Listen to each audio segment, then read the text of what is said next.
हरे कृष्णा। ओम नमः भगवते वासुदेवाय। ओम नमः भगवते वासुदेवाय। ओम नमः भगवते वासुदेवाय। नारायणं नमस्कृतं नरं चैव नरोत्तमं देवीं सरस्वतीं व्यासं ततो जयमुदीरये। नष्टप्रायेषु अभद्रेषु नित्यं भगवत सेवया भगवते उत्तम श्लोके भक्ति भवति नैष्टिके। कृष्णाय वासुदेवाय हरये परमात्मने प्रणतः क्लेशनाशाय गोविन्दाय नमो नमः।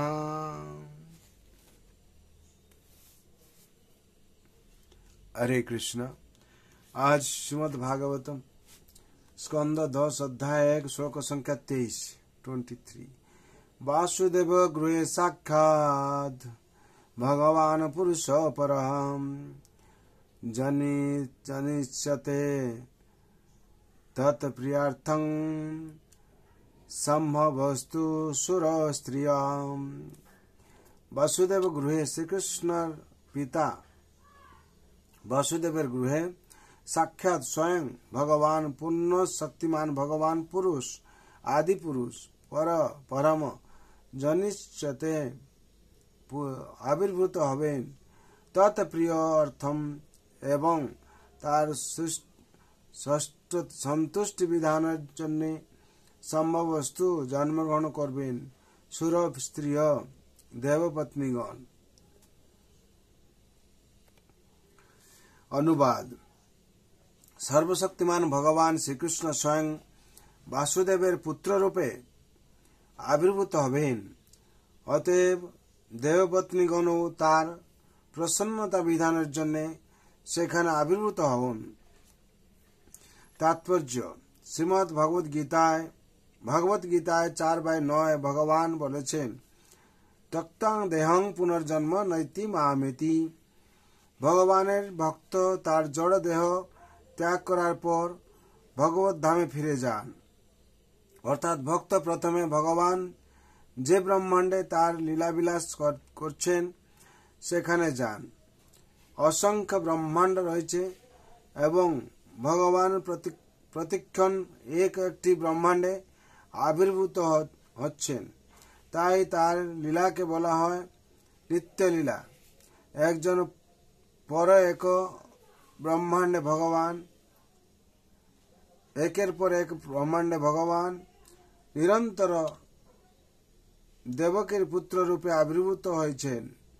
তাই ভক্ত প্রথমে সেই বিশেষ ব্রহ্মাণ্ডে স্থানান্তরিত হন যেখানে ভগবানের লীলা প্রকট। ভগবত গীতায় বলা হয়েছে, ভক্ত যদি পূর্ণ সিদ্ধি লাভ নাও করেন তবুও তিনি পরম পুণ্যবান ব্যক্তিদের বাসস্থান স্বর্গলোকে পরম সুখ উপভোগ করেন এবং তারপর সুচি অথবা শ্রীমান পুণ্যবান ব্রাহ্মণ অথবা ধনী বৈশ্যের গৃহে জন্মগ্রহণ করেন। শুচিনাং শ্রীমতাং গেহে যোগভ্রষ্ট বিজায়তে। এইভাবে শুদ্ধ ভক্ত পূর্ণ ভক্তি সম্পাদন না করতে পারলেও পুণ্যাত্মাদের বাসস্থান স্বর্গলোকে উন্নীত হন। সেখান থেকে তার ভক্তিময়ী সেবা পূর্ণ হলে তিনি যেখানে ভগবানের লীলা বিলাস হচ্ছে সেখানে স্থানান্তরিত হন। এখানে বলা হয়েছে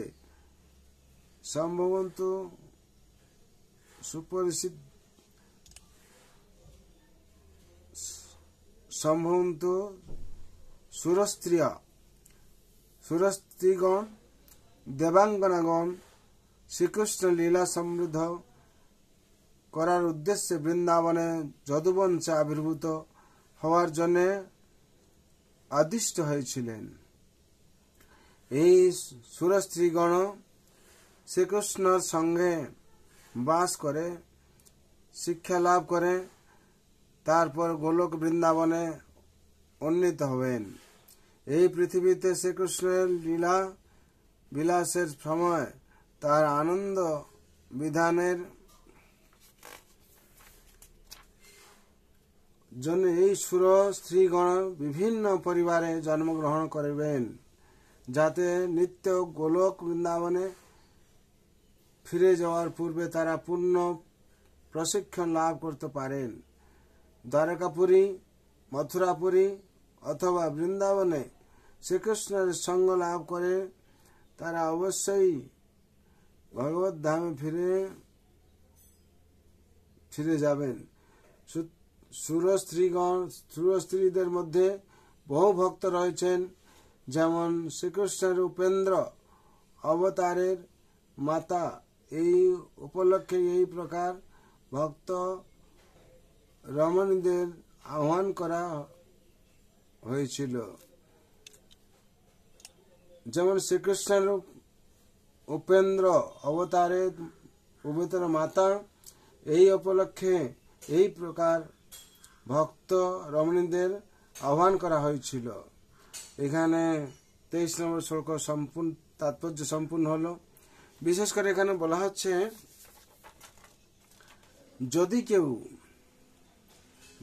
কেউ কি করে, ভক্ত যদি পূর্ণ সিদ্ধি লাভ নাও করেন, তবুও তিনি পরম পুণ্যবান ব্যক্তিদের বাসস্থান স্বর্গলোকে পরম সুখ উপভোগ করেন এবং তারপর সূচি অথবা শ্রীমান পুণ্যবান ব্রাহ্মণ অথবা ধনী বৈশ্যের গৃহে জন্মগ্রহণ করেন।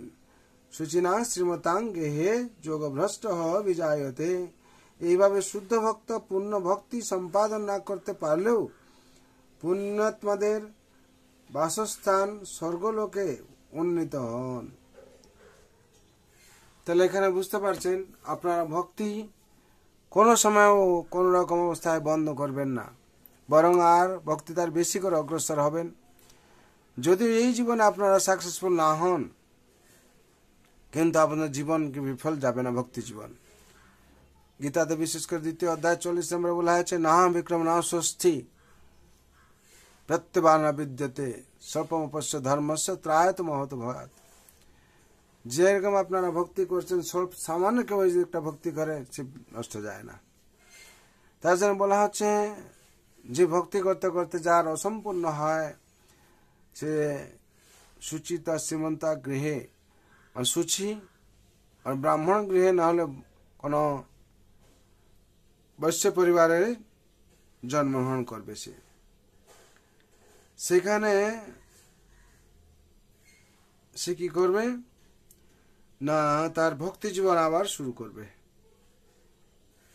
এইভাবে শুদ্ধ ভক্ত পূর্ণ ভক্তি সম্পাদন না করতে পারলেও পুণ্যাত্মাদের বাসস্থান স্বর্গলোকে উন্নীত হন। সেখান থেকে তার ভক্তিময়ী সেবা পূর্ণ হলে তিনি যেখানে ভগবানের লীলাবিলাস হচ্ছে সেখানে স্থানান্তরিত হন। এইভাবে শাস্ত্রে বর্ণনা করা হয়েছে। তার জন্য আমরা এই জিনিসগুলো এগুলো জানছি কোথা থেকে? আমরা ভাগবতম থেকে জানছি। তার জন্য নিত্যম ভাগবত সেবা করার জন্য বলা হচ্ছে। যদি আমরা প্রত্যেক দিন ভাগবত অন্তত শ্রবণ করি, এই ভগবত গীতা ভাগবত তার মাধ্যমে আমাদের কাছে ভগবত কথা পৌঁছে দিচ্ছেন। ভগবান নিজের বাণীর মাধ্যমে কৃপা করেছেন গীতাতে, আর ভগবান লীলার মাধ্যমে কৃপা করেছেন শ্রীমদ্ ভাগবতম। এই ভাগবতম যদি আমরা পাঠ করি, এই ভাগবত হচ্ছে আমাদের জীবনে কি না, আমাদের জীবন হচ্ছে শেল্টার, আর কি না মেন্টর, আর কি না ভাগবতম হচ্ছে আমাদের ফ্রেন্ড, আর ভাগবতম হচ্ছে আমাদের গাইড, লাইফকে সম্পূর্ণভাবে গাইড করে দেবে। আর ভগবানের সমস্ত লীলাবিলাসের মধ্যে থেকে পাবো। তার জন্য বলা হচ্ছে নিত্যম ভাগবত সেবায়া। যদি আমরা প্রত্যেকদিন ভাগবত শ্রবণ করি, এর মাধ্যমে দিয়ে আমাদের সার্বিক মঙ্গল হবে। হরি ভগবান রাতুল জন্য আপনাদের সপরিবারের জন্য, আপনাদের জন্য শান্তির জন্য, মঙ্গলের জন্য আমি ভগবান রাতুল জন্য প্রার্থনা রাখছি। আপনারা আনন্দে থাকবেন।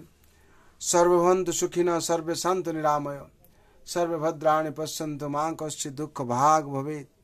হরে কৃষ্ণ কৃষ্ণ কৃষ্ণ হরে হরে, हरे राम राम राम हरे हरे।